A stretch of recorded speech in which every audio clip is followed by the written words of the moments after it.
Maknanya apa? Adik-adik sekalian, kita ini harus membuat keseimbangan minimal.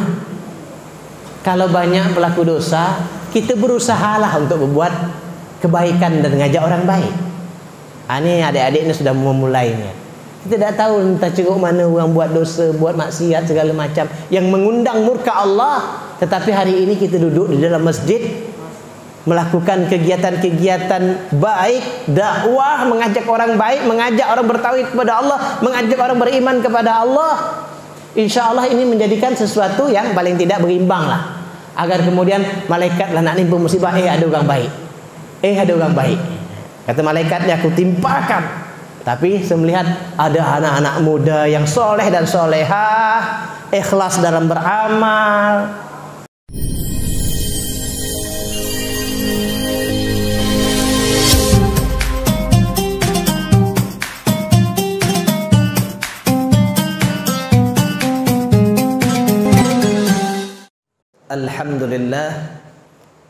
Alhamdulillahil qawiyul sultanuh, al-wazihil burhanuh, al-mansufil wujud karamahu wa ihsanuh.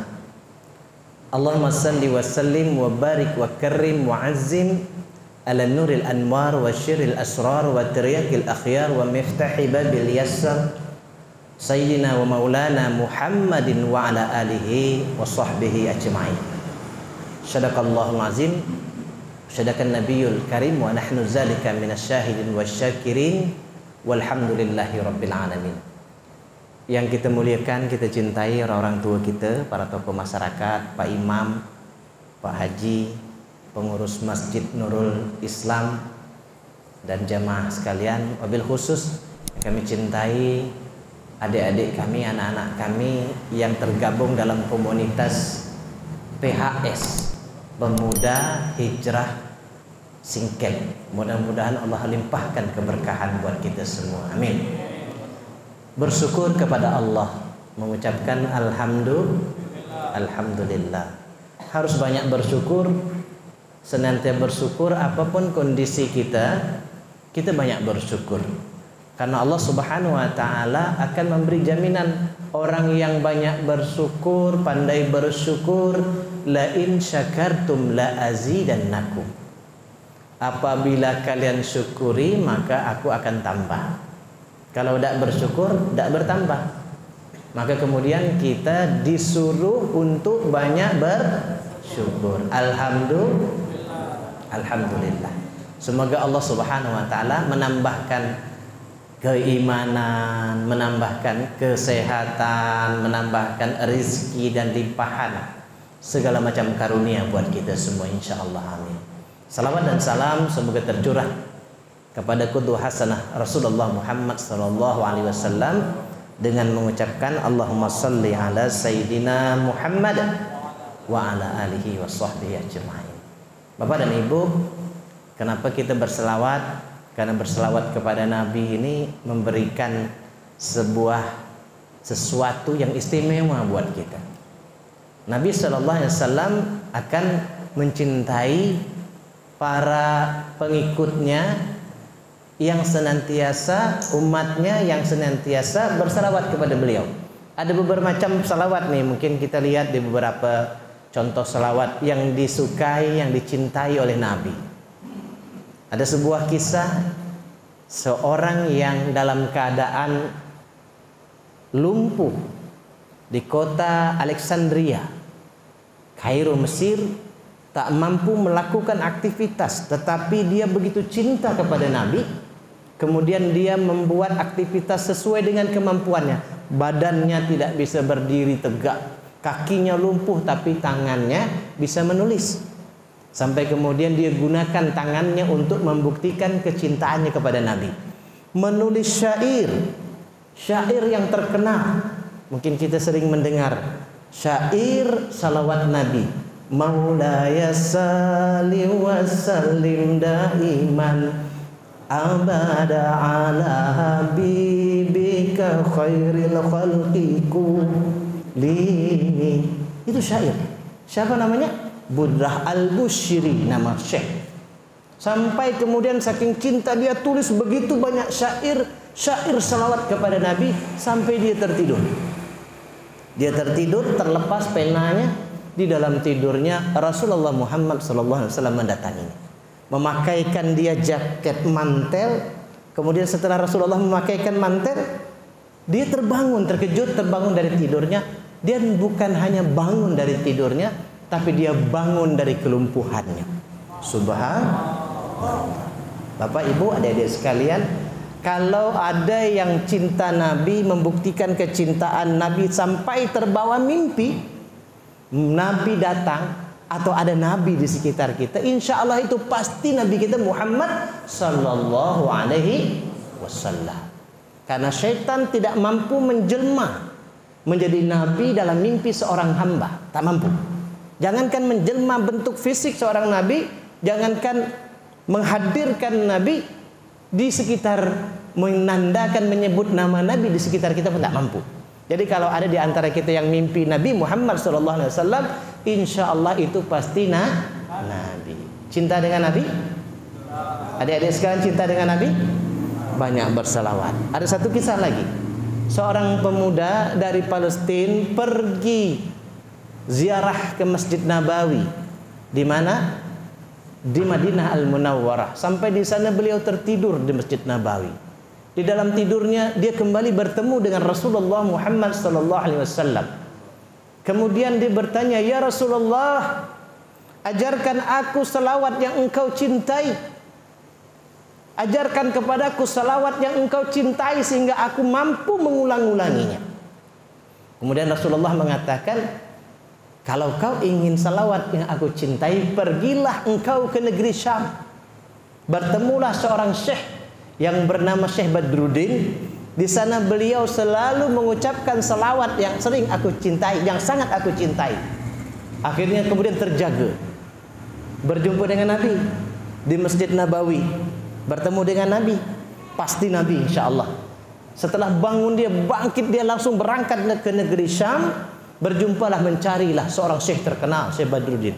"Wahai syekh, kemarin aku di Masjid Nabawi bermimpi bertemu dengan Rasul. Subhanallah, itu pasti Nabi. Apa yang beliau sampaikan? Aku disuruh belajar salawat kepada engkau. Karena salawat yang engkau sering ucapkan adalah salawat yang dicintai oleh Nabi Muhammad Sallallahu Alaihi Wasallam." Apa bunyi salawatnya? Allahumma salli ala Sayyidina Muhammadin nabil ummi wal habibil mahbub wal azimil ahab wa ala alihi wasahbihi wasallam. Allahumma salli ala Sayyidina Muhammadin nabil ummi wal habibil mahbub wal azimil haq wa ala alihi wasahbihi wasallam. Jadi banyak salawat-salawat kepada Nabi yang kemudian kalau memang kita memang cinta kepada Nabi, harus banyak-banyak salawat manapun insya Allah dicintai oleh Nabi. Apakah lagi pelajaran-pelajaran yang tadi kita dapatkan, insya Allah menjadi sesuatu yang barangkali menjadi pedoman bagi kita untuk banyak bersalawat kepada Nabi. Allahumma salli ala Sayyidina Muhammad wa ala ali Sayyidina Muhammad. Baik, anak-anak sekalian, bapak-bapak, ibu-ibu, hari ini mungkin Masjid Nurul Iman, Nurul Islam di Kebun Nior menjadi tempat jadwal adik-adik dari PHS untuk melakukan kegiatan dakwah. Alhamdulillah kita sudah bisa lah sikit-sikit berkumpul. Nampaknya Lingga ini dah mulai jadi zona hijau. Kita berdoa kepada Allah, mudah-mudahan aktivitas dakwah, kegiatan majlis taklim ibu-ibu, kegiatan tabligh akbar, kegiatan kajian kembali, yang rasa rindu itu kembali bisa kita lakukan di hari-hari yang akan datang insyaallah. Amin. Majlis ini adalah majlis ilmu. Anak muda Pak, Bu, yang mau datang ke masjid pakai songkok, baju kurung, pakai jubah, berjilbab, sholat tepat waktu. Kalau dulu itu sesuatu yang aneh, jarang. Saya dari dulu ngisi tabligh akbar, ngisi majlis taklim, yang datang itu bapak-bapak lah, tua-tua, anak-anak yang masih kecil, ibu-ibu lah tua-tua, anak-anak yang tak boleh ditinggal, tak bisa dibawa. Yang remajanya di mana? Yang remaja sulit. Kalaulah Isra Mi'raj, Maulid Nabi, Muharram, tengok anak muda. Dulu sulit, tapi alhamdulillah malam hari ini anak-anak kita dari PHS nih rajin membuat kegiatan. Mudah-mudahan ini tetap istiqomah. Bukan hanya sekedar panas-panas. Ya semangat sementara tapi kemudian lemah semangat. Bila perlu diajak semakin hari semakin ramai. Karena majelis ilmu agar kemudian anak-anak inilah generasi penerus. Jangan sampai nanti suatu ketika kita disuruh orang untuk jadi khatib, jadi imam. Hari ini kita melihat ada orang yang sholat jenazah pakai ruku. Betul? Ya, kenapa? Karena ilmunya tak ada. Ada juga orang yang disuruh imam bersugong-sugong, takut. Nah, ada 2 orang pemuda, tak ada ilmu masing-masing kan. Ada yang kata, engkau bisa jadi imam. Aku bisa. Terus? Tapi aku tak berani. Engkau? Aku berani. Tapi aku tak bisa. Kan susah, bersugong-sugong. Akhirnya yang berani ini maju. Kau berani, kau majulah. Jadi imam. Allahu Akbar. Baca Fatihah. Alhamdulillahi Rabbil Alamin Ar-Rahmanir Rahim. Mantap kan? Kata tak bisa. Ila akhiru ayat. Amin. Ayat kedua. Ingat kalau bulan puasa tu, kalau dah hari 15 ke atas tu surah Al-Qadar. Pak Imam, Al-Qadar dia pun ingat. Inna anzalnahu fi lailatul qadr. Kawan belakang ni tak berani tapi tahu. Apa dia? Salah. Lailatul. Wa ma adraka ma lailatul qadr. Kata orang sebelah ni, salah lagi. Lailatul. Dia putar balik.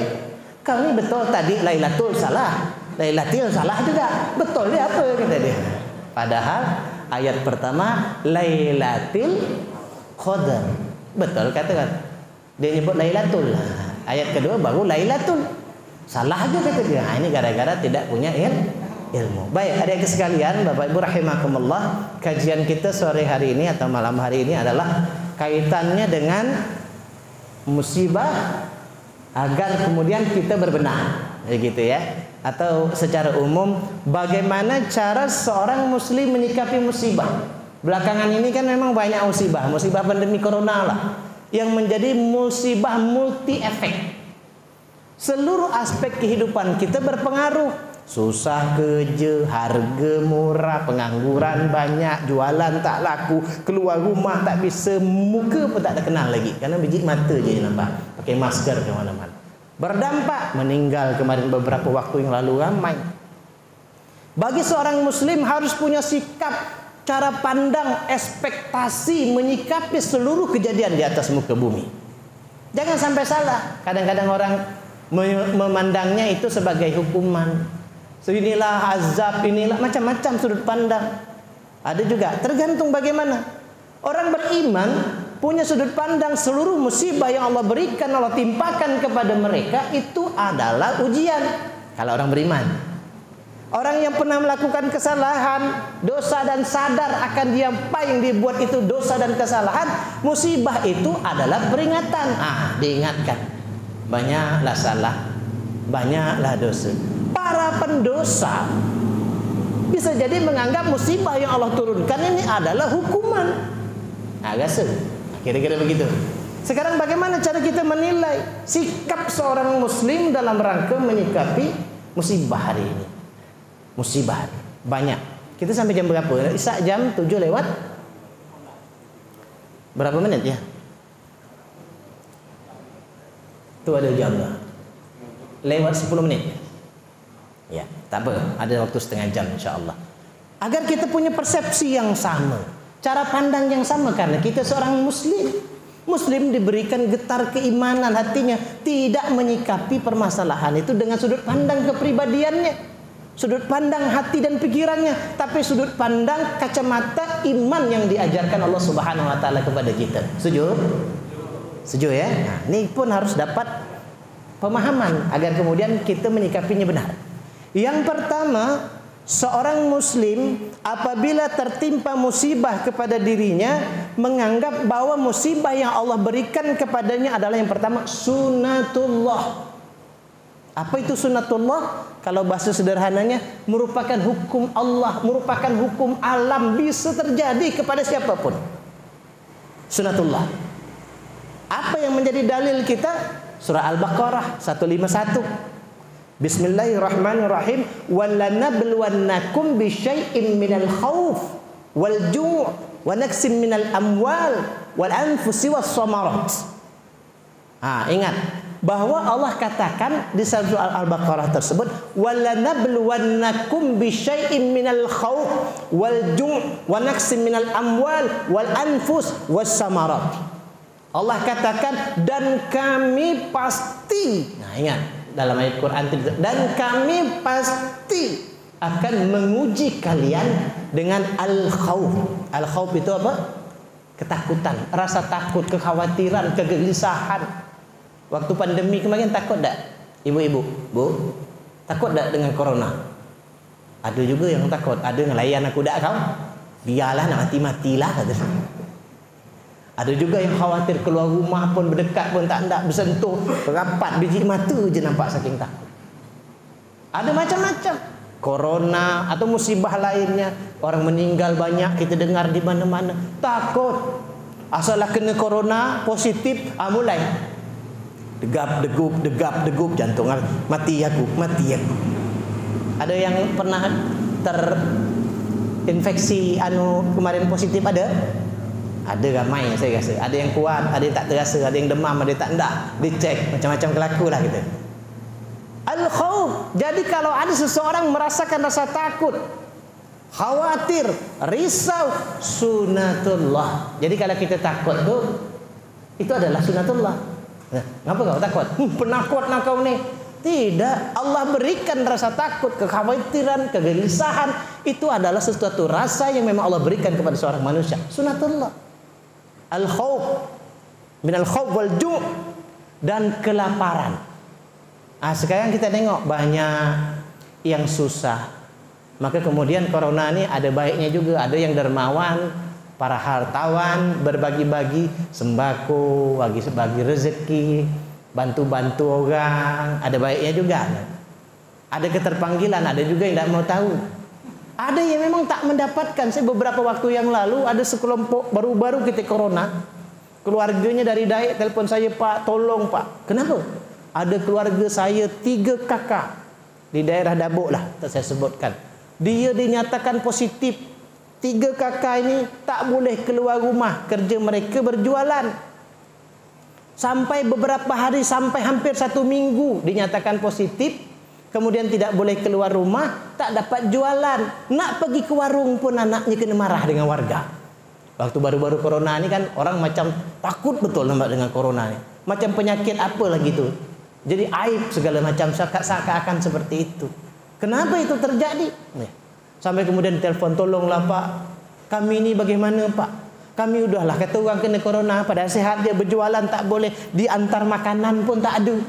Terus kami makan apa? Kelaparan, walju, kelaparan, kekurangan makanan, makan apa adanya, tak bisa bekerja, rasa lapar yang Allah berikan kepada kita, kekurangan harta, walju wa naqsim minal amwal, kekurangan harta, tak dapat kerja, tak dapat penghasilan, ekonomi kita drop, menurun. Wa naqsim minal amwal, anfus, bahkan jiwa sakit. Ada jiwa-jiwa, jasad-jasad yang sakit. Sejurus kemarin musim durian, belubu orang sakit. Belubu juga orang meninggal. Saya 1 hari itu Pak, sampai 8 orang meninggal. Memang sawan ke kita dengar? Kita nak ngantar takut. Yang ngantar jenazah tu lah macam berobot. Biji mata je nampak pakai APD. Apa tak kita takut, khawatir?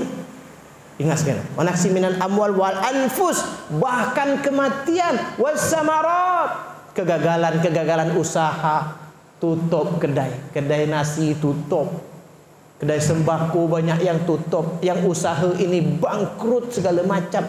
Ini semuanya ternyata sunatullah. Allah akan menguji kita semua ini dengan semua rasa seperti itu. Al-khawf wal ju' wa naqsim minal amwal wal anfus was samarat. Kalau berani hidup, beranilah kita menghadapi sunatullah ini. Berani kan? Harus berani.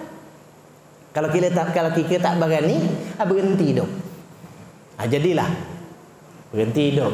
Karena kalau kita sudah berani hidup, berani untuk menghadapi sunatullah yang Allah akan berikan kepada kita tadi. Namun di ujung ayat itu Allah mengatakan wabasyiris sabirin. Berikan kabar gembira, sampaikan kabar gembira kepada orang-orang yang sabar.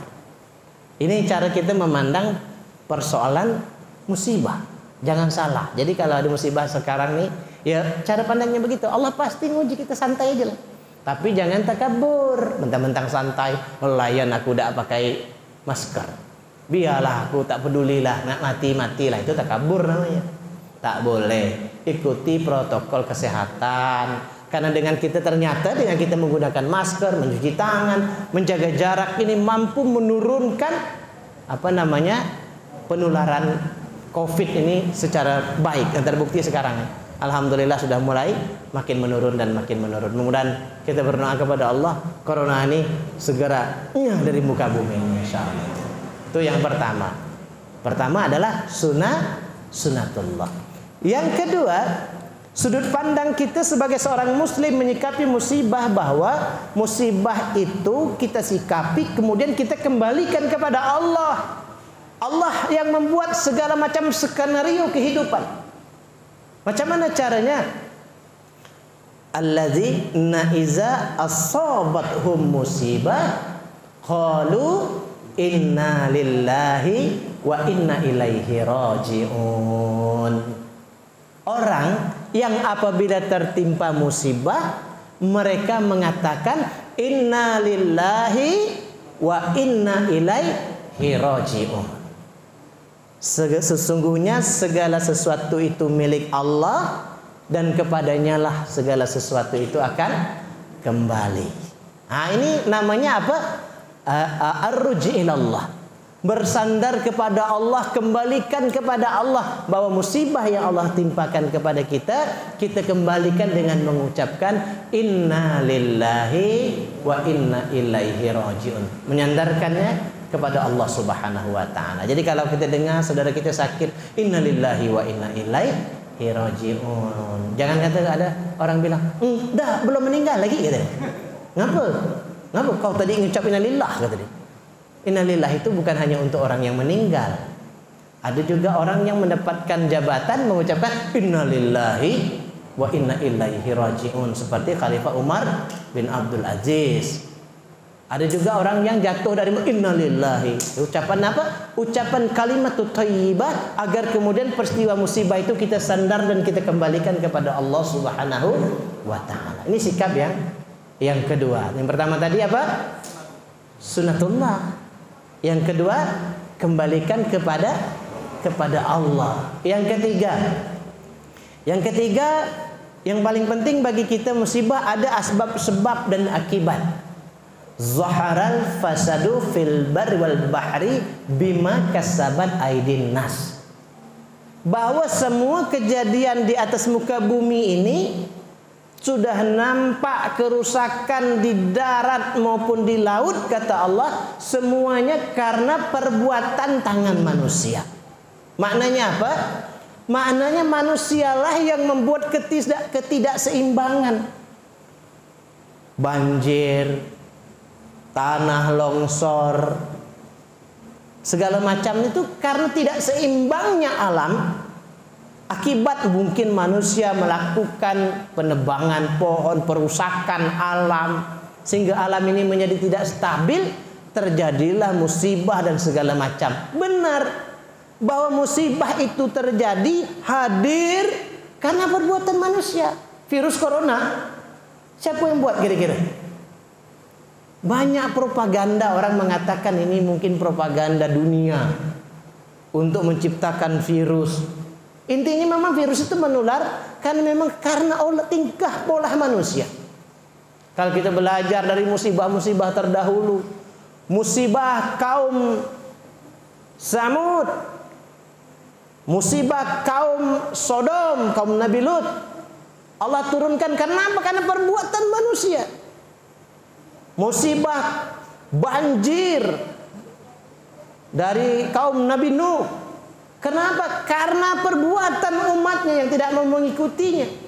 musibah, suara dari langit, hujan batu dari neraka dan segala macam yang pernah terjadi di muka bumi ini karena perbuatan kaum.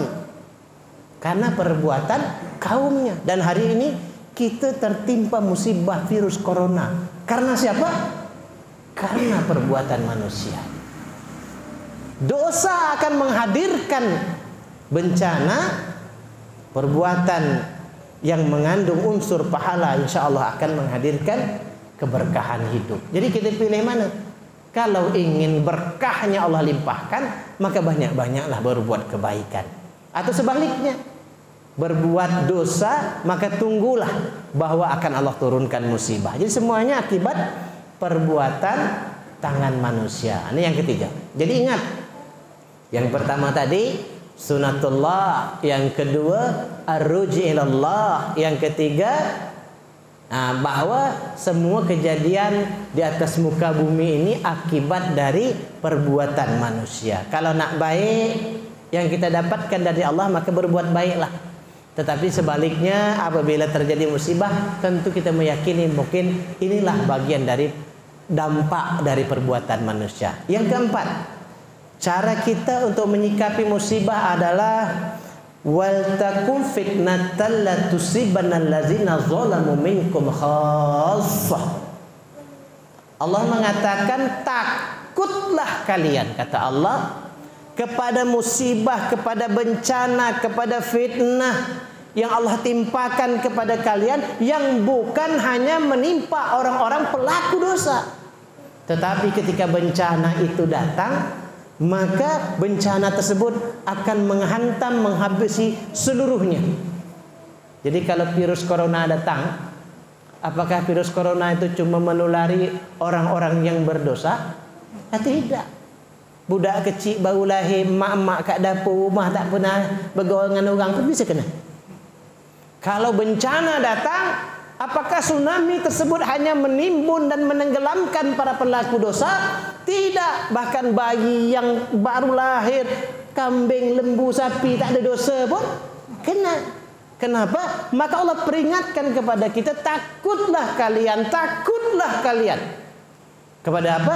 Kepada bencana, musibah, fitnah yang bukan hanya menimpa para pelaku pendosa, tetapi menimpa seluruh orang. Maknanya apa? Adik-adik sekalian, kita ini harus membuat keseimbangan minimal.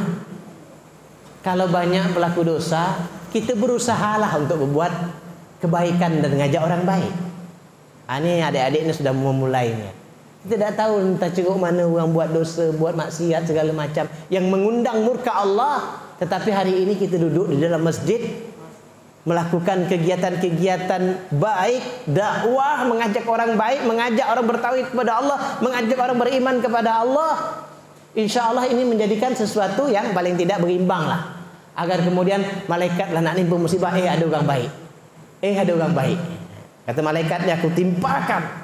Tapi saya melihat ada anak-anak muda yang soleh dan solehah, ikhlas dalam beramal, baik dalam amal, dalam akidahnya, kemudian dalam ibadahnya, sehingga Allah tarik kembali bencana yang Allah ingin timpakan. Minimal kita melakukan keseimbangan, sehingga kemudian yang menjadikan, yang mengundang bencana para pelaku dosa, tetapi yang berusaha menolak bencana para anak-anak kita, orang-orang tua kita, dan masyarakat kita yang memang konsisten istiqomah melakukan amal soleh dan kebaikan, insyaAllah. Ini yang keempat atau kelima?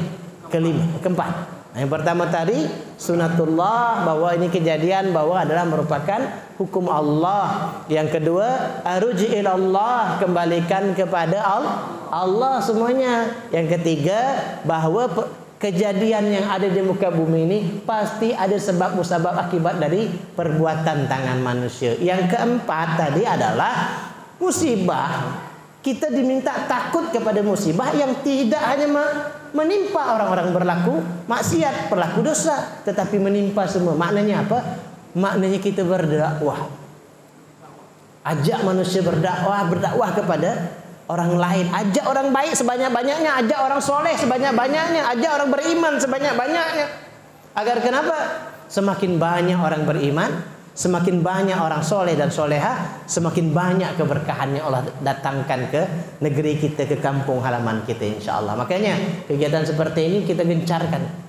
Banyak sering, jangan pernah patah semangat, ajak ramai-ramai. Semakin banyak orang yang mengucapkan kalimatut thayyibah, memuji Allah, membaca Quran, berselawat kepada Nabi, beriman dengan iman yang baik, ikhlas dalam beramal, ibadahnya baik, maka semuanya akan menghadirkan keberkahan.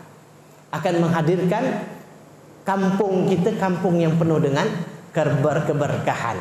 Dia dilimpahkan keberkahan dari langit juga dari bumi. Ya, ini yang kita harapkan. Itu yang keempat ya. Dan yang terakhir, yang kelima adalah sikap wabasyiris sabirin. Sabar, Bu. Nyawatlah.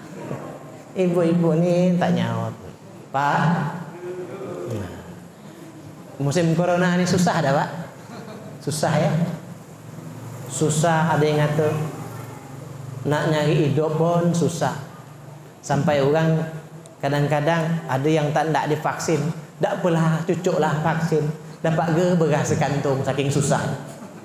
Nak ke Tanjung Pinang susah, nak ke Batam susah, nak bekerja ini, nak jual tak ada yang beli. Kemarin sempat yang ekspor ikan ke Singapura tak boleh. Semuanya susah. Semuanya susah. Ada nih tadi. Hari ini ada orang gantung diri. Hari ini. Tahu? Ibu ada dengar? Pak ada dengar, Pak? Jam 2 siang tadi ada orang gantung diri. Entah apa sebab, saya tidak tahu juga. Mungkin bisa jadi karena risau, susah, stres dengan keadaan hidup seperti ini. Nak kemana-mana tak bisa, nak bekerja tak bisa, duit semakin tak ada. Akhirnya orang memutuskan jalan-jalan yang singkat untuk menyelesaikan urusannya dengan gantung diri. Nauzubillah. Maknanya apa? Maknanya kita harus sabar. Banyak bersabar, Bu, Pak. Sabar itu bukan hanya sekedar ucapan. Saya pernah nyampaikan ke ibu-ibu, Bu, susah hidup kita hari ini, kita mesti bersabar. Kata ibu-ibu apa? Pak, dah cukup dengan sabar, Pak. Perut nak makan, tekak nak makan, perut lapar. Mana dia bisa sabar, Bu? Pak bisa, Pak, sabar. Pak sedaklah cakap sabar. Ada ini, ada duit, kata dia. Kami sabar tak berduit, macam mana? Sabar ini harus dimaknai dengan pemaknaan yang benar. Ada orang mengatakan sabar itu cuma sekedar ungkapan lisan. Padahal sabar itu innama huwa fasabiruna ajrahum bighairi hisab. Allah katakan, ibu, bapak, adik-adik sekalian ingat ya. Saya sampaikan, sikap sabar kita bukan tidak ada makna. Sikap sabar kita belajar dari Allah dan Rasul penuh makna, penuh nilai. Allah katakan innama yuwaffas sabiruna ajrahum bighairi hisab. Sesungguhnya kata Allah, ingat, sesungguhnya kata Allah, hanyalah kepada orang-orang yang sabarlah yang Allah berikan pahala kepada mereka tanpa batas. Tanpa batas. Sabar musibah, sabar susah, sabar risau, sabar masalah ini, sabar masalah itu. Bukan tidak ada nilai kesabaran kita itu, Allah membalasnya dengan pahala yang tak terbatas. Itu sikap yang paling terakhir dari 5 poin yang saya sampaikan pada kajian kita sore hari ini, malam hari ini. Mudah-mudahan kalau kita risau, nak marah-marah aja, ini susah itu susah, tadi tak paham dengan sunatullah, tak paham dengan arji ilallah, tak paham dengan yang ketiga tadi, akibat orang berbuat, yang keempat tadi, musibah itu tidak mengenai cuma pendosa, paling tidak yang kelima ini ilmu sabar. Ilmu sabar ini bukan hanya ungkapan lisan dan perbuatan, tetapi Allah mengganjarnya, menggantikannya dengan pahala. Sekali lagi, yang tanpa batas, tiada batas. Jadi kita banyak bersabar, insya Allah dengan kesabaran kita Allah akan memberikan jalan keluar dari segala macam permasalahan. Banyak berdoa, beramal, beribadah kepada Allah, dan kita bermohon kepada Allah mudah-mudahan musibah ini segera berlalu dan kita kembali bisa melakukan aktivitas semacam beberapa tahun yang lalu seperti sedia kala, sehingga bisa produktif dalam kehidupan kita, terutama niatkan untuk beramal soleh, untuk beramal kepada Allah Subhanahu wa ta'ala. Al-haqqu min rabbika fala takunanna minal mumtarin. Yang benar itu datangnya dari Allah, dan janganlah kita ragu-ragu untuk menerima kebenaran. Kalau ada yang salah itu dari saya mohon dimaafkan. Karena waktu kita singkat, sebentar lagi sudah masuk waktu Isya. Terlebih dan terkurang saya mohon maaf. Kita tutup dengan doa kafaratul majlis. Subhanakallahumma bihamdika asyhadu an la ilaha illa anta astaghfiruka wa atubu ilaik. Bila taufik wal hidayah. Assalamualaikum warahmatullahi wabarakatuh.